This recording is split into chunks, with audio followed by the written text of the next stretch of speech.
আল্লাহ ছাড়া রিজিক দাতা নেই, আল্লাহ ছাড়া সুস্থতা দাতা নেই। এখানে কিছু ঝোলালে সুস্থ হয়ে যাবে, ভুল কথা। আল্লাহ যদি কাউকে পাগল করে দেয়, আল্লাহ যদি কাউকে মাতাল করে দেয়, কোন মুসিবত দিয়ে ওকে পরীক্ষা করতে চায়, এই তাবিজ কি জিন ঠেকাবে? এই তাবিজ কি মুশকিল ঠেকাবে? এই তাবিজ তো বেয়াদবি কোরআনের সাথে। রাগ করিয়েন না আপনারা, বলবেন যে জামশেদ ভাই এতক্ষণ ঠান্ডা কথা বলছেন, খুব দারুণ লাগছে। সেই দেখেন, আমি কি তাবিজকে এখনো খারাপ বলেছি? আমি বলেছি বেয়াদবি। তা আমাকে বলতে দিলে আমি বলবো, কোরআনুল কারীম কি পড়ার জন্য এসেছে না ঝুলার জন্য এসেছে? কোরআনুল কারীম পড়ে জীবন চলবে নাকি কোরআনুল কারীম তাবিজে ঢুকে ঝুলবে? আচ্ছা, কোরআনুল কারীম এখানে রাখা আছে, উপরে রাখা আছে, এতে কি কোনো অসুবিধা আছে? তাহলে ঝুলবে কি কোনো অসুবিধা ছিল? দেখেন, রাসূল সাল্লাল্লাহু আলাইহি ওয়াসাল্লাম তো বলেছে, মান তাআল্লাকা তামিমা ফাকাদ আশরাকা, যে তাবিজ ঝুলানো সে শিরিক করলো। এটা না হয় বুঝলাম, ঠিক আছে, আপনার এটা খারাপ লাগে শুনতে, আপনার এটা কি লাগে? তো আমি এটাকে, এটা হাদিস, আমি তো অস্বীকার করতে পারি না। এটাই আমার আকীদা, এটাই আমার আকীদা, যে কোরআন মানুষ পড়বে, সে অনুযায়ী চলবে, আল্লাহ শিফা দেবে, আল্লাহ রক্ষা করবে, আল্লাহ জান্নাত দেবে ইনশাআল্লাহ। আচ্ছা, তাহলে আপনি যেহেতু রাগ করেন, আপনি বলেন যে খারাপ কি দিছে? কুফরি কিছু তো লেখে নাই, সূরা রহমান লিখছে, সূরা ইয়াসিন লিখছে, খারাপ কি? তাহলে আমরা হাদিসটাকে তো আর অস্বীকার করতে পারি না, এটা তো হাদিস। তাহলে ঠিক আছে, আমরা এটাকে একটু এক সাইডে রাখলাম। কোথায় রাখলাম? তর্কের খাতিরে। কিসের খাতিরে? কালকে আবার ফোর্স দিন না, জামশেদ ভাই হলুদ সব কথা বলে, এভাবে দিয়েন না। আপনারা বুঝে শুনে কথা বলবেন। ও তো বুঝতেছে না, ও হাদিস বোঝে না, ও মানতে নারাজ। ওর কথা হলো 40 বছর খতিব খুতবা দেয়, 50 বছর বুখারী পড়ায়, তাবিজ লেখে। উনি কি না জেনে লেখে?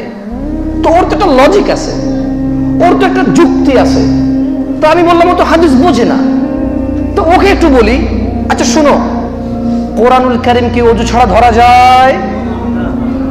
ওযু ছাড়া কি ধরা যায়? ধরা যায় না। পড়া যায় কিন্তু ধরা যায় না। আচ্ছা, কোন মহিলার যদি মাসিক হয়, ওই মহিলা কি কোরআন ধরতে পারবে? কোন পুরুষ যদি টয়লেটে যায়, ও কি কোরআন ধরতে পারবে? কোরআন তাহলে টয়লেটে নিয়ে যাওয়া ওযু ছাড়া? মহিলার মাসিক হলে, বাচ্চা কাচ্চা হইলে ধরা যায়? টেলিভিশন দেখতেছি, অশ্লীলতা, এসবে কোরআন ধরে রাখতে পারবো বুকে, হাতে, কোমরে? আচ্ছা, তো হুজুর তো ভালো মানুষ, কুফরি লেখে না, কোরআন লেখে। কি লেখে? দেখেন, আমি কি তাবিজকে খারাপ বলছি? আমি তো বললাম যে আপনি যেহেতু বোঝেন না, ঠিক আছে, আমি ওই তর্কে গেলাম না। হাদিস তো আপনি বোঝেন না। আচ্ছা, আপনি হাদিস বোঝেন, এটা জাল হাদিস, এটা ওয়াহাবি হাদিস, ঠিক আছে, তাহলে আমরা হাদিস নিয়ে আর কথাই বললাম না, যেহেতু এটা আপনার কাজের না। যেহেতু হাদিস এটা আপনার কাজের না, এটা আপনার কাজে আসে না, এটা আপনার মতো না, এটা আপনার মনের সাথে যায় না, এটা আপনার বুঝে আসে না, তাহলে এটা তো বাদ। এটা কি? এটা কি আর আছে? তাহলে আমার জন্য স্টিল আছে, কিন্তু আপনার জন্য তো এটা নাই, যেহেতু এটা কাজে আসে না। আচ্ছা, তাহলে একটা কথা বলি আপনাকে ভাই, কোরআনুল কারীম কি ঋতুবতী মহিলার কোমরে ঝোলার জন্য এসেছে? হুজুর তো ভালো মানুষ, সূরা রহমান লিখে কোমরে দিয়ে দিয়েছে মহিলার। কেন? মহিলার বাচ্চা হবে, আসর যাতে নষ্ট না করতে পারে, শয়তান যাতে নষ্ট না করতে পারে, কোমরে দিয়ে দিয়েছে, মহিলার বাচ্চা হবে। যেদিন মহিলার বাচ্চা হয়, সেদিন আগেরটা তো থাকে সূরা রহমান, নতুন আরো 2টা আইনা দেয়। দেয় নাকি না দেয়? আমি কি খারাপ বলছি? দেওয়া উপকার পাইলে দিবেন, সমস্যা কোথায়? আচ্ছা, একটা প্রশ্ন করি আপনাদেরকে, আল্লাহর এই কোরআন, আল্লাহর এই কথা পাহাড় নিতে চাই নাই। কে নিতে চাই নাই? পাহাড় নিতে চাই নাই। আপনি মানুষ, আমি মানুষ, আমরা নিয়েছি। তিনি আমাদের জন্য এটা বৈধ করেছেন পড়ার যে কোনো সময়, কিন্তু ধরার জন্য পবিত্রতার একটা শর্ত দিয়েছেন। আপনি হুজুর যে ভালো মানুষ, হুজুর কিভাবে সূরা রহমানের মতো একটা সূরা ঋতুবতী মহিলার কোমরে দেয়? এটা সূরা রহমান না? মহিলা টয়লেটে যায় না? আপনি আপনার স্ত্রী সহবাস করেন না? তো সূরা রহমানটা কোথায় বলেন তো? সূরা রহমানটা কোথায় বলেন? এটা শিরক আপনি বুঝতেছেন না, এটা বেয়াদবি যেটা বুঝতেছেন, এটা কত বড় অন্যায়। মুহাম্মদ সাল্লাল্লাহু আলাইহি সাল্লামের চেহারা যদি কেউ ব্যঙ্গ করে, আপনারা রাস্তায় মিছিল করেন, মিটিং করেন। আমি কি বলেছি ভুল করেন বা আমি জানি না আসলে আপনারা কি করেন, প্রত্যেকের একটা লজিক আছে। কি আছে? লজিক আছে। কিন্তু আমি উগ্রতা করি না। যে জিনিসের ক্ষমতা নেই ওই জিনিসে যাই না। যে জিনিস পারবো না ওটা দরকার আছে। যে জিনিসের ক্ষমতা নেই দরকার আছে?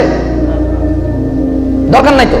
তো আমি বলতে চাই, উনি তো এত বড় হুজুর, ওনার হৃদয় কি একবার কাঁপলো না?